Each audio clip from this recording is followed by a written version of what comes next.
قرآن کریم کی ایک آیت کو لے کر بات شروع کر رہا ہوں. سورہ 3 کی ایک آیت پڑھی ہے. خالق ارشاد فرماتا ہے لقد خلقنا الانسان فی احسن تقویم.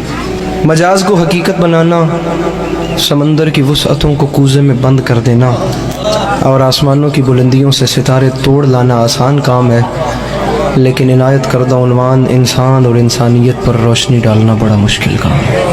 انسان خداوند عالم کی تخلیق کا وہ عجیب و غریب شاہکار ہے جسے خلق فرما کر خالق انسان نے، خالق لم یزل نے اتنے فخر سے ارشاد فرمایا کہ اس کے فخر کا عالم یہ تھا زمانہ سن لے، انا خلقنا الانسان، اس انسان کو میں نے نہیں، اسے ہم نے خلق فرمایا. پھر ہم نے اس انسان کو خلق فرما کر اس کے فانوس دماغ میں شمع عقل روشن کی اور پھر اختیارات کی قوت سے نوازا.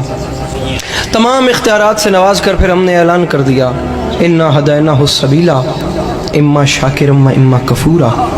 ہم نے اسے ہدایت سبیل بھی کر دی ہے، چاہے یہ شکر کی راہوں پر چل کر شکر گزار بندہ بنے، چاہے یہ کفر کی راہوں پر چل کر ناشکرہ بنے. لہٰذا ہم اس انسان کو اختیارات دیتے ہیں، یہ جیسے چاہے یہ ویسے اپنی زندگی گزارے. ہم بھی ایک دن مقرر کریں گے پھر قیامت کا، اس دن اس سے پوچھیں گے اب بتا کن راہوں پر چل کر ہم تک آئے. یہ حضرت انسان، یہ ماؤ تین کا مجموعہ، یہ آب و گل کا سنگم، یہ کچھ پانی اور کچھ مٹی کا پتلا، یہ زمین پہ جال بن کے بچھ گیا، یہ آسمانوں پہ کمندے ڈالنے لگا. زمین اس سے نہ بچی، پہاڑ اس سے نہ بچے، ہوا اس سے نہ بچی، فضا اس سے نہ بچی.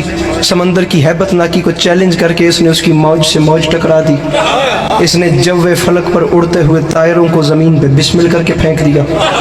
اس نے حباب کے دل توڑ دیے. اس نے آب رواں کی چادر تباہ کر دی. اس نے کارے دریا میں چھپے ہوئے صدف کو لا کر سطح آب پہ بے آبرو کر دیا. یہ لوہے کو آکاش پہ اڑا رہا ہے، یہ موتی کی آبرو کو بچا رہا ہے، یہ دانے کو دھرتی سے اٹھا رہا ہے، یہ ذرے کا جگر چیر کے اس میں سے ایٹم نکال رہا ہے، یہ زمین کو ناقابل رہائش سمجھ کر چاند ستاروں پہ ڈیرے ڈالنے جا رہا ہے. فرشتوں میں ایک ہلچل سی مچ گئی ہے جس میں جبرائیل ارشاد فرما رہا ہے فرشتوں ہوشیار، یہ جنت سے نکالا ہوا پھر واپس آ رہا ہے. آپ دیکھیں کہ انسان کے پاس کس چیز کی کمی ہے. اس کے پاس کھانے کے لیے بے مثال خوراکیں ہیں، پہننے کے لیے نو بنو پوشاکیں ہیں، اس کے پاس بادہ گلفام بھی ہے اور جادہ آرام بھی. تمام تر چیزیں اس ترقی یافتہ انسان کے پاس ہیں، بس سچی خوشی اس کے پاس نہیں ہے. ہر چیز اس کے پاس ہے، لیکن آج کا ترقی یافتہ انسان چیخ اٹھتا ہے کہ بالآخر مجھے چین کیوں نہیں ملتا، مجھے سکون کیوں نہیں ملتا. تم ٹھیک کہتے ہو تمہیں چین نہیں ملتا، تم ٹھیک کہتے ہو تمہیں سکون نہیں ملتا، تم ٹھیک کہتے ہو تمہیں اطمینان نہیں ملتا. وہ اس لیے کہ ہمیں ان دولت قدوں میں انسان نہیں ملتا، طریقت قدوں میں قرآن نہیں ملتا، مسجدوں میں دہشت گردی ہے، ذکر رحمان نہیں ملتا. ملے بھی تو کیسے ملے؟ کیونکہ مردوں میں رسول کا طریقہ نہ رہا اور عورتوں میں حسین کی ماں کا سلیقہ نہ رہا. لیکن آج جدھر نظر اٹھتی ہے نا انسان کی بستیوں میں، بے چینی، بے سکونی، بے اطمینانی، ہر آنکھ اشک بار، ہر دل بے قرار، ہر دماغ بد حواس، ہر روح سوگوار. حیات اور اس کی برنائیاں، جوانی اور اس کی انگڑائیاں، حسن اور اس کی حشر زائیاں، تمام زندگی ایک عمر رفتہ ساز شکستہ. انسان کی زندگی ایک بھٹکا ہوا قدم بن گئی. اسے پتہ ہی نہیں ہے میں کہاں سے آیا تھا، میں کہاں کو جا رہا ہوں، میں کیا کرنے آیا تھا، میرے ساتھ کیا ہو رہا ہے. وہ کہتا ہے میں نے احسن بنایا، ایتھے گل ہی کوئی نہیں. مسئلہ یہ ہے کہ وہ کون ہیں جسے اس نے احسن بنایا؟ جسے وہ احسن بنائے وہ ایسا نہیں ہوتا، اور جو یہ ہے یہ وہ نہیں جسے اس نے احسن بنایا.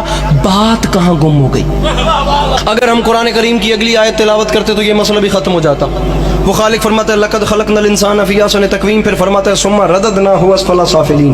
پہلے ہم نے احسن بنایا، پھر ثم رددناہ، پھر پلٹا کر اسفل سافلین، بدترین شکل میں پیش کیا. نہ اس کے اچھے ہونے کی کوئی حد ہے، نہ اس کے برے ہونے کی کوئی حد ہے. ہم تمہیں دنیا والوں دونوں صورتیں دکھاتے ہیں، یہ اچھا بھی بہت اچھا ہے، یہ برا بھی بہت برا ہے. خدا کی قسم جب یہ برا ہوتا ہے نا، جب یہ برا ہو جائے تو حیوان اس سے شرمانے لگتے ہیں، پرندے اس سے گھبرانے لگتے ہیں، جانور کو اس سے خوف آنے لگتا ہے. کھڑے ہو کے بندہ سوال کرے علی عباس عسکری انسان سے حیوان کیوں شرماتے ہیں؟ میں تجھے بتاؤں، انسان سے حیوان اس لیے شرماتے ہیں، شیر درندہ ہے لیکن شیروں کے لیے نہیں، چیتا صفاق ہے لیکن چیتوں کے لیے نہیں، بھیڑیا خون آشام ہے لیکن بھیڑیوں کے لیے نہیں، سانپ زہریلا ہے لیکن سانپوں کے لیے نہیں زہریلا۔